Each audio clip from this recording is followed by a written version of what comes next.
वरदान से एक पुत्र को पाया।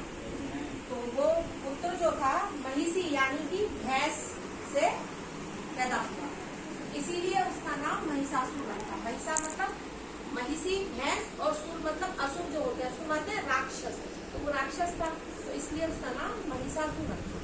तो उसने जो है ब्रह्मा जी से वरदान पा लिया कि मुझे कोई भी पुरुष नहीं मार पाएगा, मेरे को सिर्फ स्त्री मार सकती है। तो जब उसको पुरुष नहीं मार सकता था तो उन्होंने क्या करा कि बहुत वो मचा रखा था, और जो देवताओं का जो सिंहासन था और देवताओं का जो स्वर्ग था वो सब उसने अपने कब्जे में ले लिया, जिससे कि देवता बहुत परेशान हुए कि क्या करें। तो फिर सभी देवता, और उनको कोई मार सकता नहीं था क्योंकि कोई पुरुष तो मार नहीं सकता था, और देवी ही कोई मार सकती थी, उसने वरदान दे रखा था।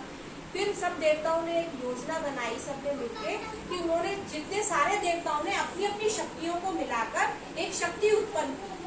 वो शक्ति जो थी स्त्री रूप में अवतरित हुई, देवी रूप में अवतरित हुई, और फिर सभी देवताओं ने जो जो उनके अस्त्र शस्त्र थे अपने सारे अस्त्र शस्त्र से उनको सुशोभित किया, सारे अस्त्र शस्त्र माँ को दिए। उसके बाद तो वो अवतरित तो महिषासुर को मारने के लिए किया था।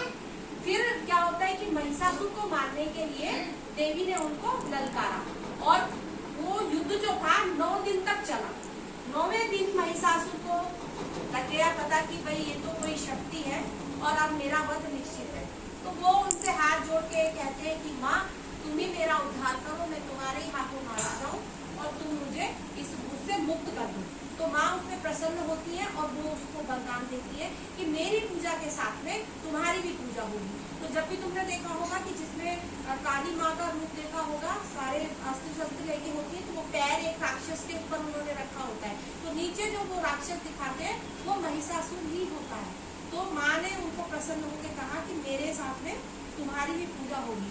तो ये 9 दिन तक युद्ध चला था, लेकिन इसकी शुरुआत मतलब सबसे पहले नवरात्रि किसने की? तो सबसे पहले नवरात्रि जो की थी कि भगवान राम जब सीता जी को हरण कर लिया था रावण ने, तब भगवान किष्किंधा पहुंचते हैं, और किष्किंधा के पास ही एक पहाड़ पर बैठकर वो उनको ब्रह्मा जी कहते हैं कि आपको लंका पर चढ़ाई करनी है, आप उससे पहले नवचंडी जो है उनको मतलब आवाहन करें, उनकी पूजा करें। तो भगवान राम प्रतिपदा से लेके और 9वीं तिथि तक 9 दिन तक माँ की चंडी माता की पूजा करते हैं। तो तब से ही ये नवरात्रि शुरू हुई है। सबसे पहले नवरात्रि को भगवान राम ने किया था और तभी से ये शुरू हो गई है। तो कितनी नवरात्रि के दौरान माँ दुर्गा मतलब 9 माँओं की पूजा होती है, और 9 माँ कौन कौन सी है?